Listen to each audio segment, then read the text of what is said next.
Hey everybody, hope you guys doing all right. So I'm just gonna go over some things I was writing down a little earlier.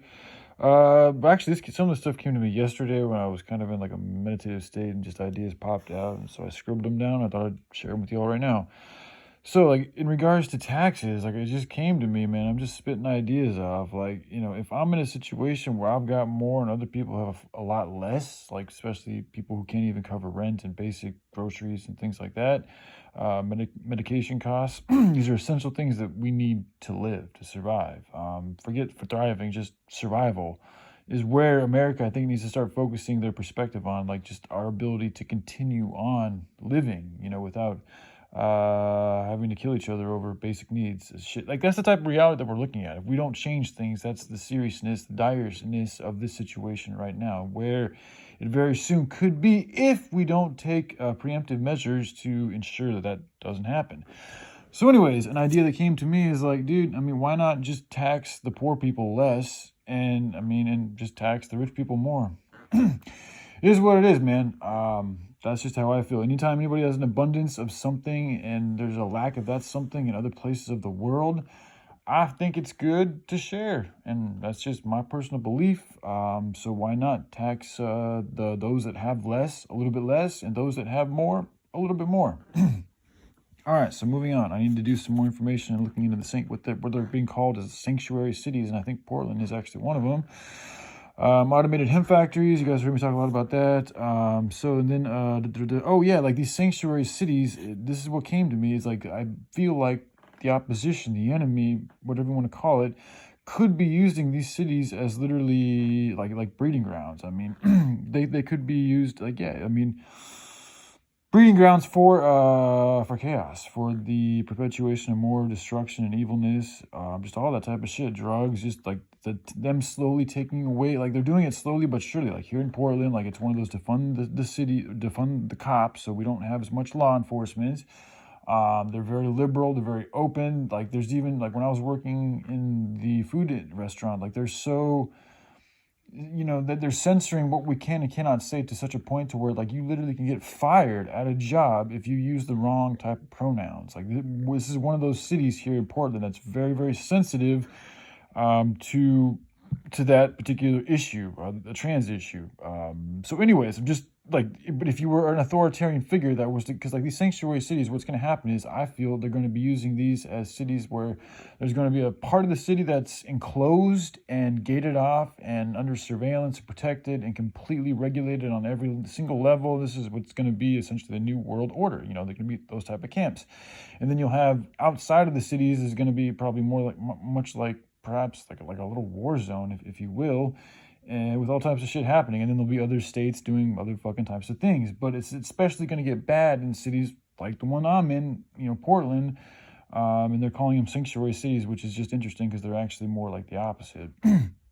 But anyways, then it came to me like, why not turn this immigration issue? Like, that's their plan. That's what I feel that they have in store for things. But it's funny how love works is because a lot of times people will do things to try to hurt you, but it's how we react to these things that can make all the difference. So if we react to this situation with them bringing in all these people in a more of a loving manner, then not only can we not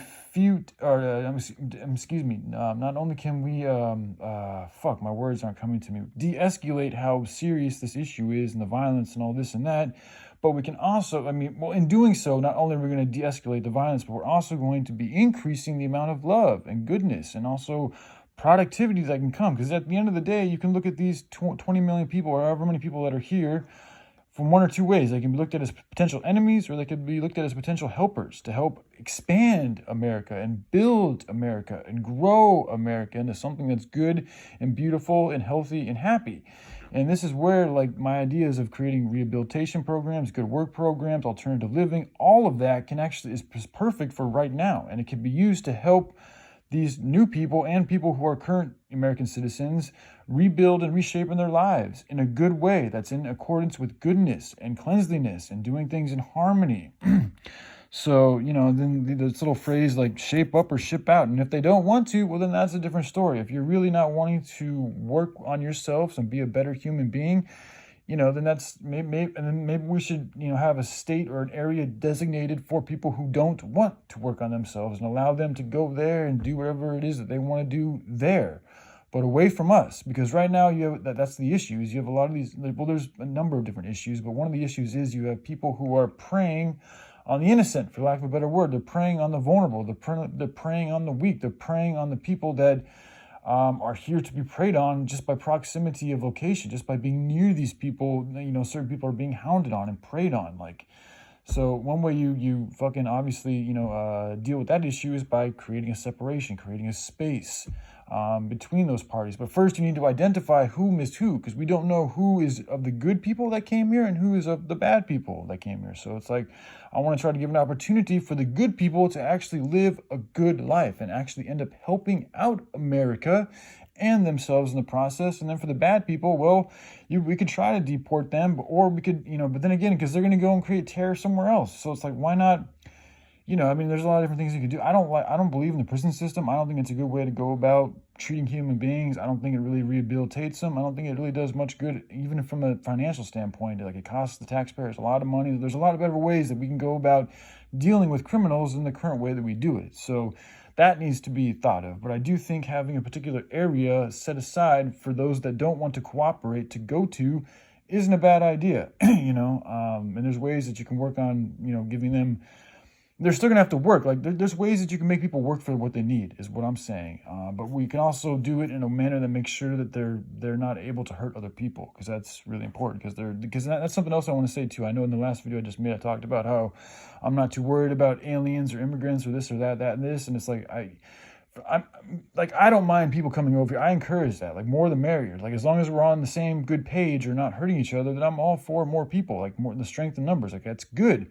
It's like I'm okay with that. Like, I'm not some dude who's like, oh, you can't cross over to America. I mean, I get the whole taxes thing and paying for stuff. Like, there's yes, that needs to happen, and being a citizen, that whole process has its place and it's very valuable. But at the end of the day, like, if a human being is fleeing a situation that's fucking horribly evil in so many different fucking ways, my heart goes out to them. So I don't mind them wanting to come over here to live, a better life for themselves. If that's the true reason that they came over here. Now, I can be a little naive in things, so I'm gonna, pretty much say that I know that. I don't know for sure, but I'm sure a number of these people did not come over here with those good intentions. In fact, a lot of them are probably quite the opposite. They're very nefarious in nature. But we need to figure out who's who is the main thing that I'm at right now, and then from there we can move to the next issue. So, and then I'm also like, I'm interested in what a place would look like and feel like if it was predominantly imbued with positivity, as opposed to this current reality, which is largely swayed by, I say, negativity, with just of a lower vibrational things. Like, even the construction, the things that we use to build our roads and our houses, and the paints we use and the lights we use and the images that you see driving around all over the place, and the way that these cars are built, like, that's all. If it's coming from exploitation, if it's coming from pollution, if it's coming from anything that unnecessarily harmed something else, as fruity as it sounds, it's not good. It's not as good as it could be. So that's going to carry a weight. And then you add that weight along with everything else that's fucking going on in the world, and it's just a petri dish for fucking negativity. And so it's just getting in the way of allowing people to heal and to grow better. And especially when there's alternatives. Like, it doesn't need to be this way. Like, hemp does so many different things, like, especially for cities and building and even medicines. Like, it's just ridiculous how many different things that this one single plant can do. And it's really a true remedy. It's the remedy that we should all be focusing more attention on, because even just thinking about it and spreading information on it, not only is it good just to speak these types of things into the atmosphere, but it's also just like, it's positive, it's uplifting. It gives me hope to know that there is a plant out there that can do all these beautiful and wonderful, miraculous things. In a time where we're relying so much on technology, it's really the perfect time. And that's another thing too, like, with all this emphasis on technology, it's good for us to have this one plant, or not just this one, but plants in general, but this one plant does so much, as well as technology. It's the perfect bridge to helping get humanity back to living more in a harmonious way, in a good harmonious way with nature. But just that's more of just like the metaphorical, like, epigenetic type information that's being absorbed just by working with the plant and sharing the information that's with the plant. So All right, and then anyways, just over here, like putting a stop to and preventing further future corruption. To be a corrupt human being is one whom is choosing to operate, align with, and with lower vibrational energies. So yeah, negative, bad, and healthy, unharmonious, all depict a similar type of formula, dash pattern, dash force, dash information. Excuse me. So we could come up with an equation that determines what level of harmony or a particular product is at, and how would one go about discovering what level of harmony a particular product is at. Following aspects of reality need to be considered in regards to identifying what level of harmony a product is at. So in order to determine how harmonious a product is, the following factors need to be considered. What type of an effect does the product in question have on the local and global economy, the body, the mind, and everything and anything else? Examine thoroughly all that such product interacts with at a readable level. So it's like, we're all connected and everything is connected, but as things expand and move to other places, the connection it can lessen or it can strengthen. So like keeping things to a readable level, as in like it's easily discernible, like, okay, that effect was associated with that result, or that action was associated with that result, like just keeping things simple. And then yes, the ripple effect does continue on forever essentially, but just bringing things down to a more readable fashion is what I'm trying to do with that, and to help people identify and to get them to see, really tangibly, undeniably, that their choice as consumers has a bigger effect than they believe, and they have a lot more power than they realize, and they also, the products they choose to buy is them choosing what type of future they want to perpetuate, essentially. So.